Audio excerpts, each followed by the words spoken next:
Chad, we've talked a lot to everybody else about the new coordinators. You're facing one as well on their side. So when you watch what Indiana did, similar to what Penn State does, or are you going to face an entirely different scheme? Similar to what Penn State does as far as how they line up. Obviously, the personnel is a lot different, but very similar to what we how they line up. We've been paying a lot more attention to Penn State personnel because of the similarities. What do you think of their personnel?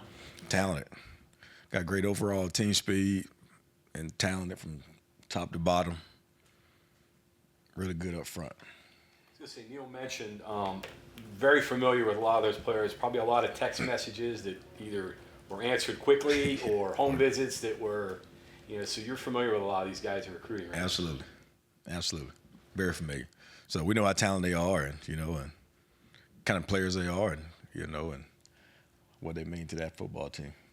Any kids that were close that you can recall? Not on the offense side of the ball as far as for us. Yeah. Defensively, Garrett mentioned two ends, 33 and 11, and they're guys you got to pay attention to. Yeah. And then their Mike linebacker is a guy that are we missing anybody that? Those are the guys there. Those two defensive ends make them go. They do a phenomenal job timing up the snap, getting great ball get off, trying to be disruptive. The linebacker, Kobe King, 41 is a really good football player. Does a phenomenal job versus the run and in the pass.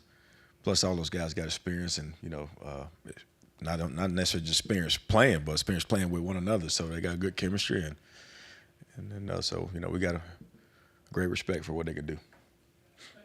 It's going to be a big game atmosphere, obviously. How do you use that to your advantage, but also not use it too much and get overhyped the whole thing? How do you balance that? Well, for our guys, we had an opportunity to go play in their atmosphere last year, and the moment wasn't too big for our guys, and so being at home, it's a great thing for us. With our crowd and how loud we'll be, I don't think it'll affect us one bit at home.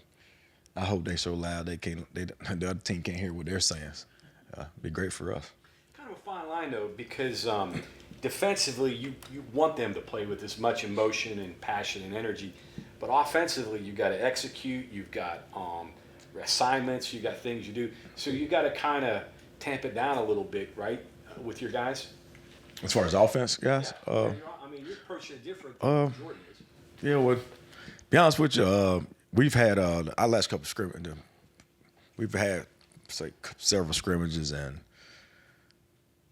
we weren't as good coming at least to start in a couple of scrimmages. In the last two scrimmages we had, I thought our guys came out ready to play on the first drive, and they brought a lot more energy to it. And so, for our guys, I think we just got to come out. We're an energetic football team. The quarterback's an energetic, high confidence guy, and that's what makes them go. And so we need them to come out and play with that kind of energy. Obviously, got to, we can't get too high, can't get too low, but we got to come out with some kind of energy. I mean, it's an interesting dynamic because your quarterback that's his nature, and you got to play with poise too. So, do you talk to him at all, or do you just say Garrett be Garrett? Be Garrett, Garrett be Garrett, and that's just for us. Period. We got to be who we are. Offensively, we got to be who we are. He got to be who he is, and us coaches understand that. Now he's matured over the past year, and he's grown a lot. So he has a respectful understanding of what he can do and what he can't do, and how it should be and how it should not be. So, but otherwise, we just let him be him. You say you got to be who you are. Who are you as an offense? What is your definition? Well, first we start up front with the offensive line. I mean, we're a physical, tough football team that's going to run the football and go use the run action to set up shots down the football field, and allow our quarterback to do a phenomenal job seeing it and making throws and extending football plays. That's who we are. Is the opening game different than other games?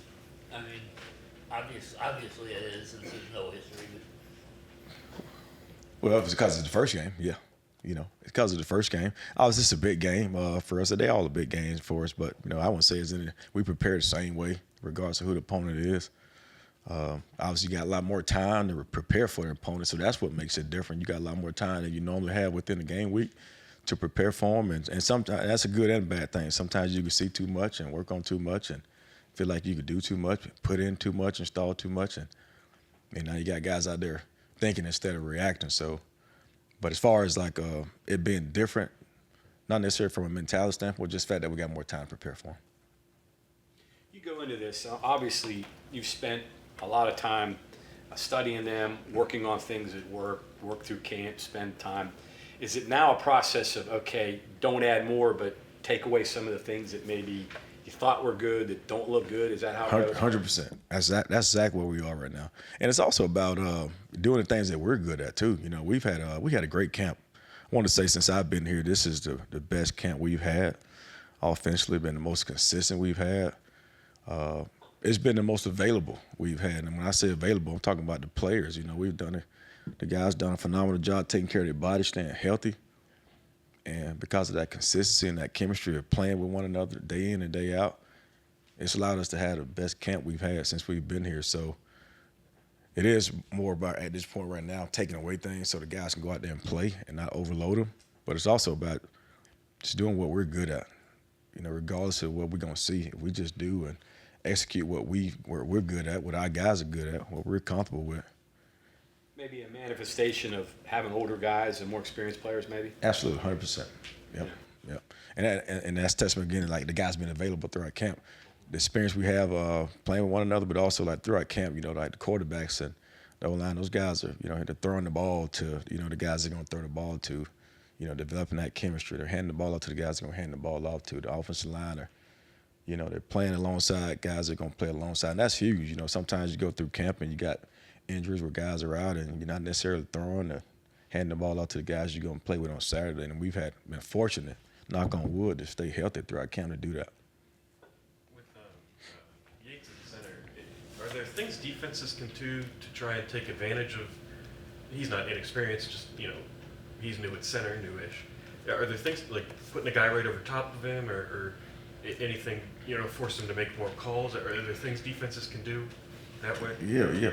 Probably, simulate snap counts, with noises and whatnot, since he's not, had a lot of, experience playing it in game wise. He's had some, but not a lot, so, simulating play calls, barking calls. So we got to do a phenomenal job preparing him for that.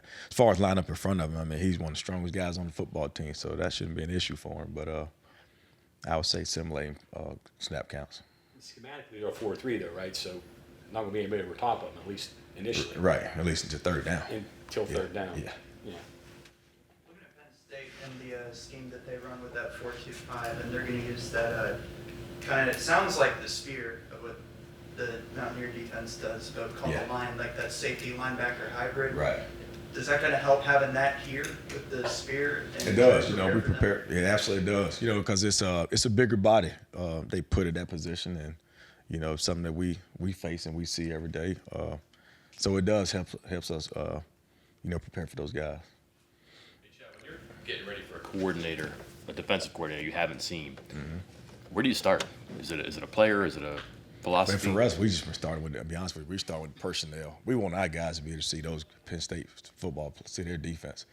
But when you start, obviously we don't know a lot of, too much about what they're gonna do. We think we know, but obviously look at the scheme. And, once you see the scheme and the similarities of the scheme, then you just start to let your guys look at who they're gonna face. We need our guys to see more who they're going up against personnel wise.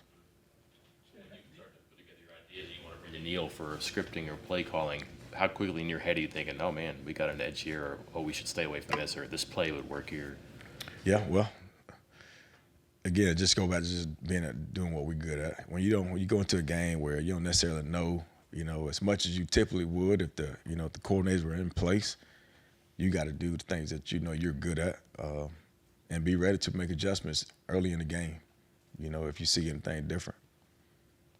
Tablets on the sideline, especially for running backs. How do you use them? You can see some of the other positions. What do you do with them and the running backs?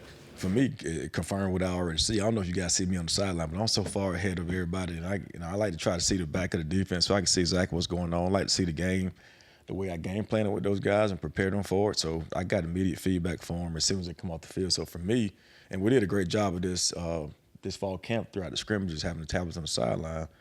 But for me, with my experience was and with those guys was just confirming the things that I saw and that they can see it and we can get it fixed. But that's gonna be that's a big addition, more so for the guys. They can actually see themselves, good or bad, what's happening immediately after the series. Mentioned about the 4-2-5 or the schematic there with the hybrid guy with the Luke, I guess. Do you go back to TCU? Is it similar to what Patterson did in that scheme? Bud Foster, he used to run a 4-2-5. Is there anything you can think back to that you faced during your years here? Or Yeah, I would say how it fits schematically with somebody you faced? I would say TCU or yeah, very similar to TCU. Probably Bud Foster more so in terms of the pressure. They high pressure team. Not gonna lie, not just gonna allow you to sit back there and pick them apart. They gonna provide some pressure. So more Bud Foster in terms of pressure. Back to that, if I remember correctly, it was about trying to stay away from a long yardage third down. Try to get what you can get, and if you take those 4 or 5 yard hits, take them and be happy with it. Absolutely. Well, similar for us, man. This is what we've always talked about. First of all, we got to be disciplined. We got to eliminate the penalties. We got to stay out of long down and distance plays. We can't start drives with 1st and 15. So we got to be disciplined ourselves and do a phenomenal job of not having penalties, whatnot. And we got to take care of the football. We cannot have any negative runs. Regardless who's carrying the football, guys got to have a vertical mentality and go north. Would you say first downs is important? Is third down maybe in this deal? Absolutely. We got first down is very, very important. We got to get out to a good start. Got to be efficient with the football, and then we need to get in manageable third downs, and put ourselves in position to execute it or make a tough call on 4th down, what not to go for it.